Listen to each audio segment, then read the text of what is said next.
7 bedtime fixes that drain foot swelling overnight. Dr. James Caldwell, are your ankles swelling up so badly that you can hardly move your foot? I'm not talking about a little bit of puffiness you might get after sitting on a plane for hours. I mean legs that feel like they weigh a ton, skin that's stretched so tight it's shiny, and those deep grooves your socks leave behind that we call pitting edema. Is that what you're dealing with every night? Pay close attention here, because that serious fluid buildup isn't just uncomfortable. It's a major red flag that your vascular system is in trouble. When fluid keeps pooling stubbornly in your lower legs, gravity's winning the battle, and your blood flow slows down to barely a trickle. This sluggish circulation is what we call venous stasis, and it creates the perfect conditions for dangerous, potentially deadly blood clots known as deep vein thrombosis, or DVT. This is fundamentally about your circulatory health, not just how your legs look. You've probably tried all the usual recommendations. Propping your legs up, soaking your feet in warm water, cutting way back on salt. And yet, the swelling just won't go away.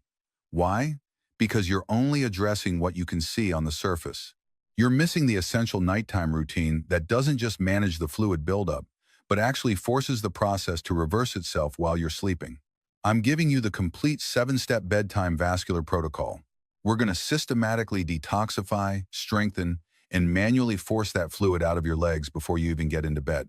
When you wake up tomorrow morning, your feet are going to be flat, flexible, and comfortable enough to slip right into your favorite shoes. This protocol tackles the underlying cause, which is chronic venous insufficiency, and listen carefully to this. Step number 7 is the clinical secret, a powerful natural botanical that specialists rely on to strengthen your vein walls from the inside. Don't skip that one. We're starting right now with the internal foundation. The standard advice to just eat less salt usually doesn't cut it. Edema is often caused by a serious imbalance between your main electrolytes, which are sodium, potassium, and magnesium.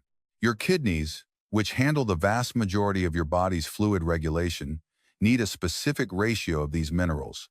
When you're low on potassium or magnesium, your cells hold on to sodium desperately, and with it, water. That leads to the pressurized pooling we see as swelling. So we're doing a cellular pre-sleep flush.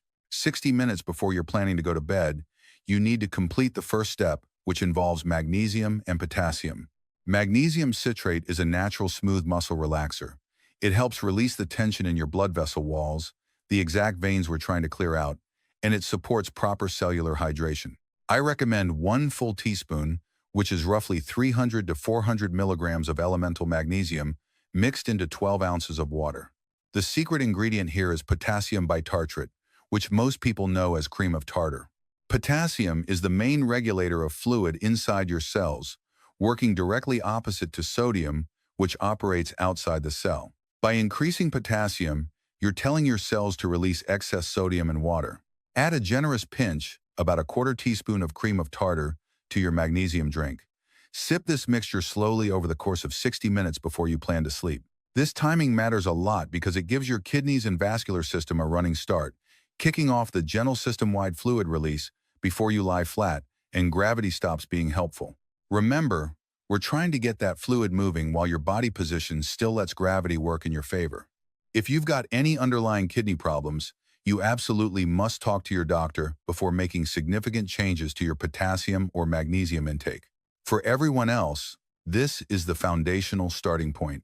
Your body is now internally prepared, but that's not enough to overcome the damage from chronic swelling. We need to physically force those veins back into action. When blood is allowed to sit pooled in your ankles, the veins get lazy, stretched out, and lose the strength they need to push blood back up against gravity. We're going to trigger a natural, powerful vascular pump through thermal shock, known as the Hunting response, which causes a rapid cycle of contraction and expansion. This requires the contrast bath method, adapted for use right before bed. You'll need 2 basins, one filled with water as hot as you can comfortably handle, and the second filled with the coldest tap water you can get. Add 5 to 6 trays of ice cubes to make sure it's painfully cold. The protocol is straightforward. First, put both feet in the hot water for 3 minutes. This causes massive vasodilation. Your veins open up wide, bringing stagnant blood and fluid closer to the surface.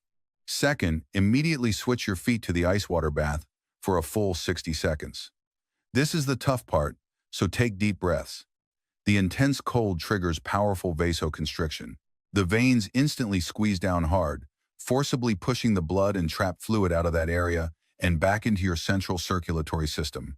Repeat this whole cycle 3 times. 3 minutes hot, 1 minute cold, 3 minutes hot, 1 minute cold, and finish with a final 1 minute in the cold water. The immediate benefit of this final cold plunge is huge. When you pull your feet out, the skin right away starts warming back up, causing a massive reflexive opening of the veins, what we call a flush. This creates a powerful suction effect, pulling fresh oxygenated blood into your lower legs and carrying away all the waste and pooled fluid. This is the single fastest way to manually drain your lower legs before you get into bed. We've now flushed the system and shocked the veins back to life, but gravity is still a constant enemy. If you just passively prop your legs on a pillow, the process is slow and inefficient. To really move that trapped fluid, you need a dynamic component.